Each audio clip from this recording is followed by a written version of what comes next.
Zelensky की विरोध करने वाले अमेरिकियों को वार्निंग। एक बड़ी खबर देखिए, ज़ेलेंस्की की विरोध करने वाले, क्योंकि अमेरिका में अब ज़ेलेंस्की के अगेंस्ट भी वॉइसेज अब सुनाई देने लगी हैं। कीव का विरोध करने पर बादशाहत खो देगा अमेरिका, ये कहा है ज़ेलेंस्की ने।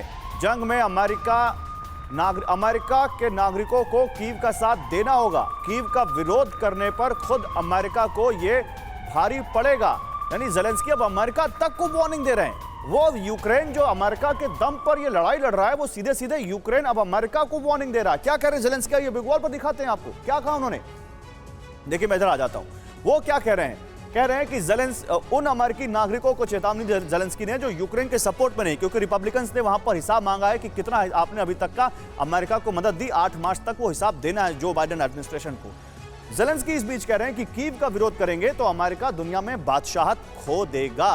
क्या और कह रहे हैं, कीव का विरोध करेंगे तो नेटो भी अमेरिका के खिलाफ हो जाएगा। फ्रीडम ऐप से सीखकर आप चॉकलेट बनाते हैं क्या? अगर ऐसा है तो आप अपने चॉकलेट्स को 1 करोड़ फ्रीडम ऐप के जो ग्राहक हैं उन्हें बिना किसी खर्चे के आप उसे बेच सकते हैं। कीव का विरोध करेंगे तो रूस बाल्टिक देशों पर हमला कर देगा। कीव का विरोध करेंगे तो रूस नेटो देशों पर हमले से भी नहीं हिचकेगा। अमेरिकियों को अपने बच्चों को जंग में भेजना पड़ेगा, ये कह रहे हैं ज़ेलेंस्की। मैं जनरल कटोच, ज़ेलेंस्की क्या जो कह रहे हैं ये इसलिए कह रहे हैं कि क्या उनको डर है क्योंकि अब अमेरिका में यूक्रेन को जो मदद दी जा रही है उसके खिलाफ आवाज उठ रही है। रिपब्लिकन्स ने कहा है कि हमें भाई हिसाब दीजिए, आपने कितना खर्च कर दिया और ये तो अमेरिका के टैक्स पेयर्स का पैसा है जो आप वहां दे रहे हैं। ठीक है, आपके पास डिफेंस बजट है इसके लिए, लेकिन क्या आपको लगता है कि ज़ेलेंस्की को डर है कि कहीं इससे अमेरिका की मदद यूक्रेन को कम ना हो जाए? ये डर बिल्कुल जायज भी है, क्योंकि जो अमेरिकन की थिंक टैंक्स है वो अभी अमेरिकन सरकार को बोल रहे हैं कि इस युद्ध से आप हट जाइए, इससे अमेरिका को कोई फायदा नहीं होने वाला है।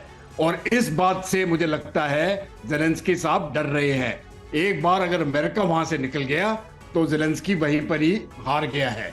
तो इसीलिए इस प्रकार की भाषा का प्रयोग कर रहे हैं। लेकिन इससे अमेरिकन पॉलिसी इस प्रकार से चलती नहीं है। अमेरिकन पॉलिसी अमेरिकन इंटरेस्ट के साथ चलेगी, और जिस दिन अमेरिका को लगेगा कि इस युद्ध में उनको फायदा नहीं है, वो इस युद्ध से अपने हाथ धो लेंगे। तो अमेरिका का मैं इस बात को और आगे बढ़ाता हूं सर। मैं राजीव नयन जी को लाता। राजीव नयन जी, अमेरिका का क्या यहां पर मोटिव था और 1 साल में उसने क्या वो मोटिव हासिल किया? क्या कोई ऐसी स्थिति आपको दिखती है आगे जहां अमेरिका अपने हाथ यूक्रेन से खींच ले? नहीं, देखिए मुझे नहीं लगता है कि अमेरिका अभी इस युद्ध से अपने आप को बाहर खींचेगा। इसके लिए कई कारणों दिया जा सकता है। पहला, सबसे पब्लिक ओपिनियन अभी भी अमेरिका की इस युद्ध के पक्ष में है, और ये सबसे मजबूत उनका जो स्तंभ है, जो आधार है। तब दूसरी बात आई, 1-2 देखिए ट्रंप के लोग बोलते हैं, लेकिन ट्रंप के रिपब्लिकन्स के कई लोग सपोर्ट कर रहे हैं। तो आज के दिन अमेरिका क्या जीता है इसमें, क्या उसने उपलब्धियां हासिल की? बहुत सारी उपलब्धियां हासिल की। एक प्रॉक्सी वार लड़ रहा है, मर रहे हैं यूक्रेन के सैनिक और हताहत हो रहे हैं वहां के लोग, उनका इकोनॉमी पूरी तबाह हो गई है। रूस के अब तो निश्चित ही रूस को भी एक हाई प्राइस देना पड़ा है इस युद्ध में, इसमें कोई दो मत नहीं है। ऐसे बोले कि मर रहे हैं यूक्रेनियन और स्कोर सेट हो रहा है अमेरिका का। एकदम अमेरिका का हो रहा, अमेरिका का वर्चस्व सामने।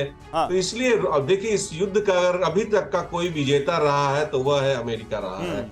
उसको अब हथियार भी उसने अपने खपा दिए, साथ साथ एक भी सैनिक यूक्रेन में उतारे हुए रशिया को इतने तरीके से बांध दिया है। पूरी दुनिया में विलेन बनाने की कोशिश जो अमेरिका कर रहा है, वो अमेरिका कहीं ना कहीं उस मोटिव की में कामयाब होता दिख रहा है। फ्रीडम ऐप से सीखकर आप चॉकलेट बनाते हैं क्या? अगर ऐसा है तो आप अपने चॉकलेट्स को 1 करोड़ फ्रीडम ऐप के जो ग्राहक हैं उन्हें बिना किसी खर्चे के आप उसे बेच सकते हैं।